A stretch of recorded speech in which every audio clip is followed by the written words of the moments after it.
How are you doing? It is Michael Vincent, normally with Mikey Meets New England, but today we are here with an amazing collab with Easthampton Film Festival and Running Scared Motion Pictures. So let's get out and about with the crowd and start to mingle. We're going to ask some questions. We're going to try not to intrude, but after you with your strawberries. How are you doing? What is your name? I'm doing pretty dandy. My name is Garrick Perry. All right. Folks call me Force, like you's done. Ooh, like almost May the 4th. I was going to say May the 4th. Yeah, it's not there yet. Not there yet. But did you enjoy the film that we just saw? I loved it. Yeah. Not only was it, for me, very impactful as a person of color living in this area, was transplanted from D.C., Maryland, but just having a personal connection to it. So my wife actually taught at the school, New Leadership, back when we first were dating. And so it just was really nice to see something inspired by that experience to be on a screen here. Honestly, like sharing that little connection of that school, I went to it, not when it was New Leadership, but when it was owned by the church and stuff like that. So like just seeing it and going through that school system, having that connection right now between the two of us, amazing. And you having such a personal connection is just absolutely amazing.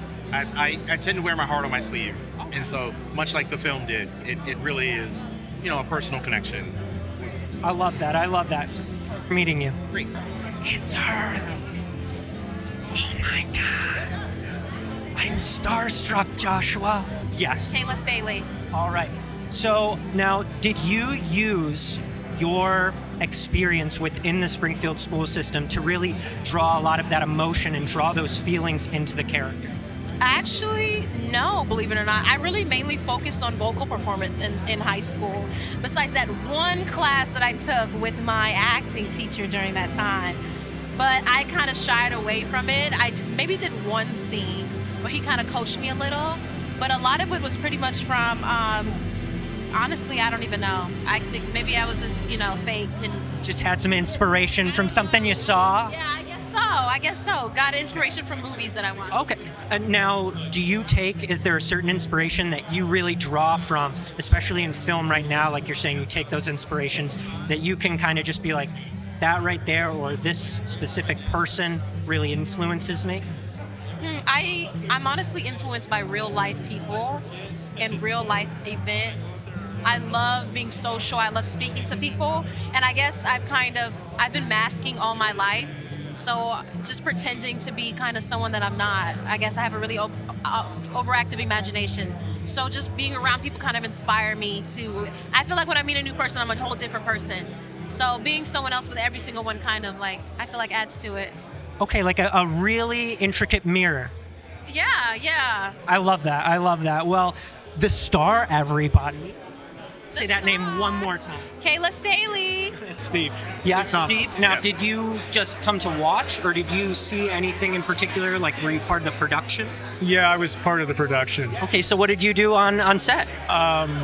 Nothing on set, post-production. Post-production? Yeah. Very cool. What, editor, anything like that? Sound design, dialogue, mix. Sound design is an amazing art. Yeah, and this was a lot of sound design.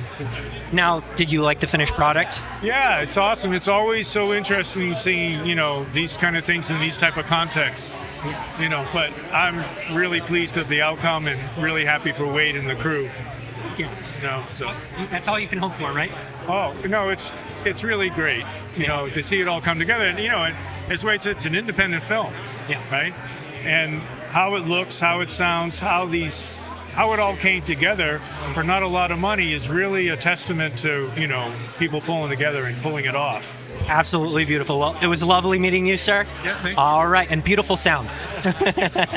So, as someone who grew up in the Springfield school system, someone who actually went to that school prior. Wait, you went to New Leadership? I went to it when it was Holy Name. So the minute I saw it on screen, I was instantly taken back to the 2 years I went there, and then went all over the school system, Putnam, this, that, and the other, Stick for college, all that. So a lot of the things that I saw on screen honestly connected so much, and seeing how much you put into that was just absolutely phenomenal.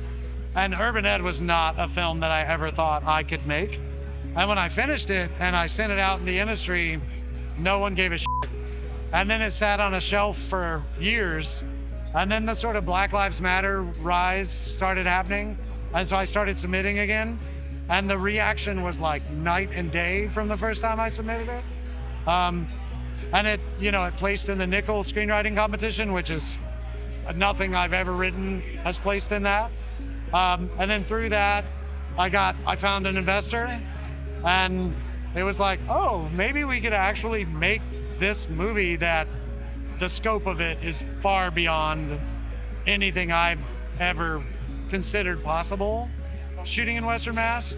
But because we had a little bit of money, not enough, but we had more than the $20,000 maxing out my credit card that the first 3 were. Yeah. And I remember that the first day we were shooting Massey's classroom scenes. And I remember walking into that building and just like the number of people and the amount of gear just like lining the halls of the school. That just like, I was just like, yeah. oh my God, It's for me. it's like a real set. Yeah. That was really cool and really exciting.